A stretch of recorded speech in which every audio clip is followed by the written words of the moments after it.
দিল্লি নয়, পিন্ডি নয়, সবার আগে বাংলাদেশ। বাংলাদেশের রাজনীতি অঙ্গনে এক এক সময় এক এক ধরনের কথা আসছে। বাংলাদেশের বর্তমান সময়ে যে দুটি দল, সেটা হলো বিএনপি বনাম এনসিপি, তুমুল লড়াই। বাংলাদেশের এক পক্ষ চায় বাংলাদেশের গণতন্ত্র ফিরে আসুক, আর এক পক্ষ চায় বাংলাদেশের গণতন্ত্র কবর দিয়ে স্বৈরতন্ত্র কায়েম করুক। এই বিএনপি বনাম এনসিপি, এই দুটি দলের ভিতর পার্থক্য আছে হলো বিএনপিতে বিএনপি আর এনসিপি হলো এনসিপি, একটি সংখ্যার পরিবর্তন। বিএনপি চায় বাংলাদেশে গণতন্ত্র ফিরে আসুক, আর এনসিপি চায় বাংলাদেশের গণতন্ত্র নষ্ট হয়ে যাক, গণতন্ত্র নাই থাকুক, স্বৈরতন্ত্র তারা কায়েম করুক। আওয়ামী লীগের ন্যায় এনসিপি হটছে। এনসিপি চায় বাংলাদেশের যে অন্তর্বর্তীকালীন সরকার আছে ডক্টর মোহাম্মদ ইউনূস, তার মাধ্যমে বাংলাদেশের গণতন্ত্র কবর হয়ে যাক। বাংলাদেশে একটি মাত্র দল যারা একটি দল গঠন করে তাদের নেতাকর্মীরা স্বৈরাচার হয়ে গেছে, মানুষের উপর জুলুম নির্যাতন শুরু করছে, সেটা হলো এনসিপি। এনসিপির এক সাংগঠনিক নেতা চাঁদাবাজির দায়ে দিনাজপুরে গ্রেপ্তার হয়েছে। আসেন এর অংশ বিশেষ দেখে আসি। ট্রাকারকে চাঁদাবাজির দায়ে দিনাজপুরে পার্বতীপুরে এনসিপির এক সংগঠককে গ্রেপ্তার করেছে সেনাবাহিনী। আটক করতে পারলেও পালিয়ে যায় বাকিরা। যাই হোক, আপনারা দেখতে পাচ্ছেন চাঁদাবাজির দায়ে দিনাজপুরের এক এনসিপির সাংগঠনিক নেতা গ্রেপ্তার। শুধু এই নয়, চট্টগ্রামে যে কালারাফি আছে সমন্বয়ক, এই কালারাফির অধীনে অনেক সন্ত্রাসী নেতারা আছে, তারা কিনা এই কালারাফির নাম ভাঙিয়ে চট্টগ্রামে চাঁদাবাজির দায়েও কিন্তু গ্রেপ্তার হয়েছে। আর এনসিপির নেতারা বিএনপি নেতাদের উপর দোষ চাপাচ্ছে। আসলে দেখা যাচ্ছে এই বাংলাদেশের অন্তর্বর্তীকালীন সরকারের অধীনে যারা আছে, উপদেষ্টারা আছে, আর এনসিপির নেতারা যারা আছে, তারা ভারতের প্রেসক্রিপশনে বাংলাদেশকে চালাচ্ছে। বাংলাদেশে যত দিন যাচ্ছে ততই বাংলাদেশের নির্বাচন নিয়ে কথা উঠছে। আসলে বিএনপি চাচ্ছে বাংলাদেশের গণতন্ত্র ফিরে আসুক, বাংলাদেশের নির্বাচন হোক, সেই নির্বাচনের মাধ্যমে বাংলাদেশের গণতন্ত্র ফিরে আসুক, বাংলাদেশের জনগণের মৌলিক চাহিদা ফিরে আসুক।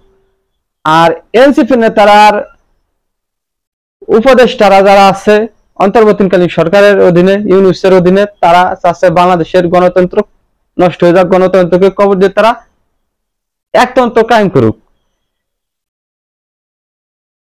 2026 সালের জুনে নির্বাচন বা জুন জুলাইতে নির্বাচন, কিসের জন্য?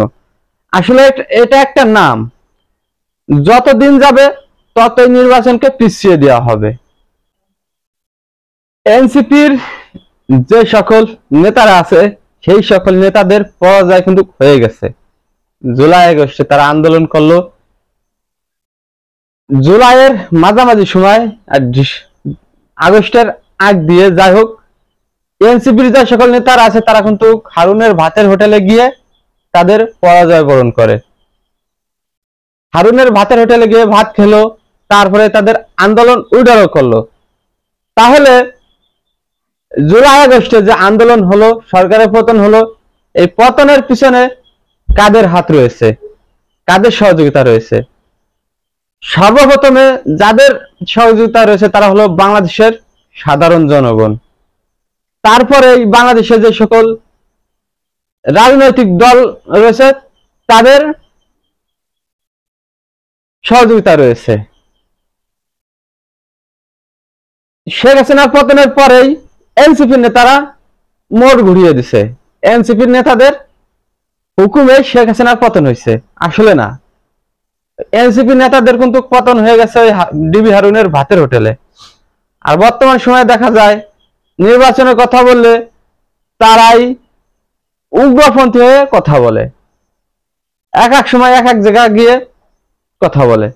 আমার থাম্বনেলে দেখতে পাচ্ছেন বিএনপি এনসিপি চাঁদাবাজি ও সন্ত্রাসী দলে পরিণত হচ্ছে। আসলে বিএনপি কি সেই আগের বিএনপি আছে, বা এনসিপি কি নতুন দল হিসেবে কিভাবে তারা পরিচালনা করছে?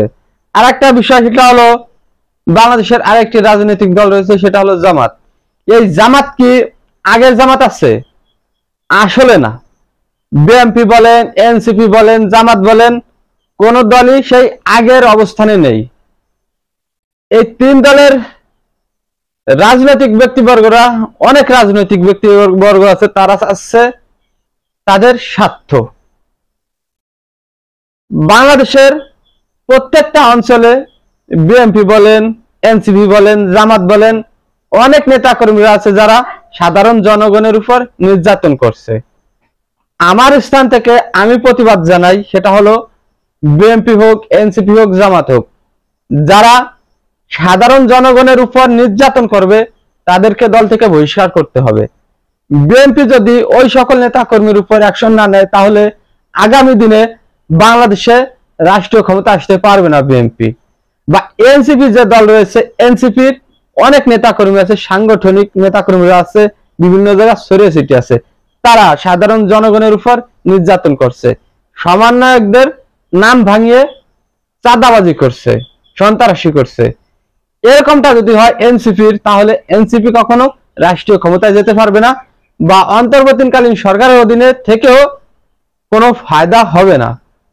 বা জামাতের যে সকল নেতা কর্মীরা রয়েছে, সবাই এক না, ভিন্ন টাইপের আছে। অনেক নেতা কর্মী আছে জামাতের, তারা সাধারণ জনগণের উপর জুলুম করছে, ঘর বাড়ি ভেঙে দিচ্ছে, পুড়াইও দিচ্ছে, বিভিন্ন স্থানে দেখা যাচ্ছে। এই সকল নেতাদের উপর অ্যাকশন নিতে হবে, দল থেকে বহিষ্কার করতে হবে। এ যদি হয় জামাতের অবস্থা, মানুষের উপর নির্যাতন, ঘর বাড়ি ভাঙছে, তাহলে জামাতও কিন্তু রাষ্ট্রীয় ক্ষমতায় যেতে পারবে না। যাই হোক, বাংলাদেশের জাতীয় নির্বাচন, একাদশ জাতীয় নির্বাচন, বাংলাদেশের জনগণের অধিকার ফিরিয়ে আনার জন্য, যখনই নির্বাচন হোক, গণতন্ত্রকে ফিরিয়ে আনার জন্য আমরা চাবো বাংলাদেশে একটি শান্তিপূর্ণ একটি রাজনৈতিক দল ক্ষমতায় আসুক। যে রাজনৈতিক দল ক্ষমতা আসুক, আমরা চাবো তাদের কাছে বাংলাদেশের সাধারণ জনগণের মৌলিক চাহিদা